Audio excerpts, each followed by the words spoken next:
Hi friends, this is Sayyam Seth from our channel TrueCam Production. Let's get started.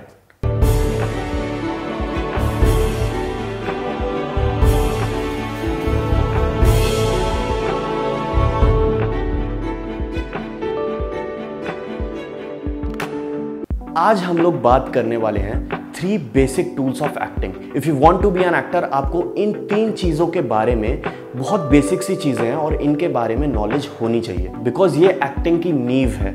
तो ये 3 चीज़ें हैं COI, 3 basic tools हैं acting के। COI, concentration, observation and imagination. So concentration क्या हुआ? Acting के टर्म में अगर हम बात करें, एक्टिंग की टर्मिनोलॉजी में अगर हम बात करें, तो कॉन्सेंट्रेशन हुआ फोकस करना, किसी भी चीज़ पे कॉन्सेंट्रेशन करना। तो ये एक्टिंग में कहाँ पर अप्लाई होता है? जब भी आप कोई एक्ट कर रहे हैं, जब भी आपको कैमरा के सामने एक्ट करने को बोला जा रहा है या स्टेज पे एक्ट करने को बोला जा रहा है, तो जो आपका कॉन्सेंट्रेशन होना चाहिए, जो आपका फोकस होना चाहिए, वो 100% अपने एक्ट पे होना चाहिए, अपने ऑब्जेक्टिव पे होना चाहिए कि आपके कैरेक्टर को क्या करने को बोला गया है। अगर आपका कॉन्सेंट्रेशन 100% नहीं होगा, क्योंकि सेट पे मोस्ट ऑफ द टाइम 100 से ज़्यादा लोग होते हैं, cameraman, DOP, spot boy and बहुत सारे लोग, तो उनके सामने अगर आपको एक्ट करना है, तो जो आपका कॉन्सेंट्रेशन है, जो आपका फोकस है, वो सिर्फ एक्ट पे ही होना चाहिए। क्योंकि कई बार क्या होता है, आपके सामने एक्टर भी नहीं है, तो आपकी कॉन्सेंट्रेशन पावर इतनी ज़्यादा स्ट्रांग होनी चाहिए कि आप वहाँ पर किसी भी चीज़ से डिस्ट्रैक्ट ना हो। तो कॉन्सेंट्रेशन आपका बहुत ज़्यादा अच्छा होना चाहिए। इसके बाद आया ऑब्जर्वेशन। अब एक्टिंग की टर्म में बोलते हैं observation is the key. Observation जो है, मैं पर्सनली नंबर 1 पे रखना चाहूँगा। अब ऑब्जर्वेशन का टॉपिक हम बहुत बड़ा है, 2-3 वीडियो में भी कवर करना चाहें तो शायद वो मुश्किल होगा, बट मैं एक छोटी सी समरी आपको बता देता हूँ। तो ऑब्जर्वेशन क्या चीज़ है?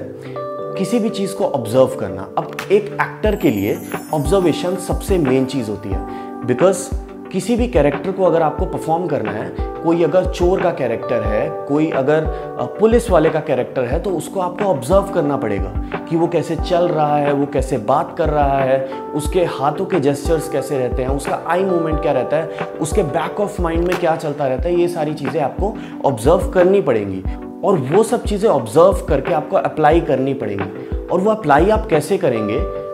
आपको दूसरों को ऑब्जर्व करने से पहले अपने आप को ऑब्जर्व करना पड़ेगा कि मैं कैसे बात कर रहा हूँ, मैं कैसे चल रहा हूँ, मैं जब गुस्सा होता हूँ तो मैं कैसे एक्ट करता हूँ, जब मैं रोता हूँ तो मैं कैसे एक्ट करता हूँ। ये सारी चीज़ें आपके माइंड में बहुत ज़्यादा क्लियर होनी चाहिए, बिकॉज जब तक आपको खुद का नहीं पता कि मैं कैसे बात कर रहा हूँ या कैसे मैं गुस्सा हो रहा हूँ, तो तब तक आप सामने वाले की चीज़ें ऑब्जर्व नहीं कर सकते कि वो वैसे गुस्सा हो रहा है। अब हो सकता है कि मुझे जब तक मुझे नहीं पता कि मैं कैसे गुस्सा करता हूँ, तब तक मैं सामने वाले को ऑब्जर्व कैसे कर सकता हूँ? हो सकता है मैं भी वैसा गुस्सा करता हूँ जैसे वो करता है, तो इसमें फिर बहुत ज़्यादा क्लैशेस हो जाते हैं। तो सबसे पहले आपको सेल्फ ऑब्जर्वेशन सबसे ज़्यादा ज़रूरी है, क्योंकि आपको पता होना चाहिए कि आप कैसे बात कर रहे हैं, कैसे उठ रहे हैं, कैसे चल रहे हैं, किन सिचुएशंस में आप कैसे एक्ट कर रहे हैं।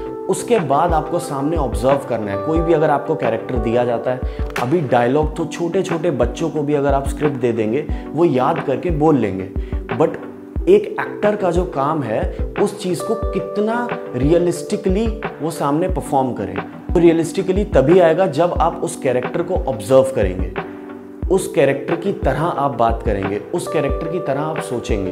तो ये सारी चीज़ें जो हैं वो ऑब्जर्व करके ही आती हैं। तो observation is the key. Observation most important चीज़ है। इसके बाद C हो गया हमारा कॉन्सेंट्रेशन, O हो गया हमारा observation, I stands for imagination. आपकी जो इमेजिनेशन पावर है वो इतनी स्ट्रांग होनी चाहिए कि आपका कॉन्सेंट्रेशन ब्रेक नहीं होना चाहिए। आप जब भी स्टेज पे एक्ट कर रहे हैं, जब भी आप कैमरा के सामने एक्ट कर रहे हैं, तो आपको एक इमेजिनरी वर्ल्ड अपना क्रिएट करना पड़ेगा। आपको ये चीज़ इमेजिन करनी पड़ेगी कि हाँ, मैं वही कैरेक्टर हूँ। आपने कैरेक्टर ऑब्जर्व भी कर लिया, आपने फोकस भी कर लिया, बट अब आपको इमेजिन करना पड़ेगा। ये सारी चीज़ें इमेजिन करनी पड़ेंगी कि हाँ, मैं इसी सिचुएशन में हूँ। अगर आप कैमरा के सामने एक्ट कर रहे हैं एंड साइड में कोई एक्टर नहीं है, तो आपको वहाँ पर इमेजिन करना पड़ेगा कि आपका जो एक्टर है वो वहीं पे मौजूद है, आप उसी सिचुएशन में हैं। तभी ये सारी जो चीज़ें हैं एक साथ आके एक अच्छे एक्ट में तब्दील होती हैं। इसी की वजह से एक एक्टर अच्छे तरीके से परफॉर्म कर पाता है। तो ये 3 चीज़ें जो हैं आपको अपने माइंड में रखनी है, सबसे ज़्यादा बेसिक हैं अगर आप एक्टिंग स्टार्ट करने का सोच रहे हैं। If you want to be an actor तो ये 3 चीज़ें आपको बहुत क्लियर होनी चाहिए, concentration, observation and imagination. So this is Sayyam Seth from True Cam Production. Please subscribe to our channel and keep watching our videos.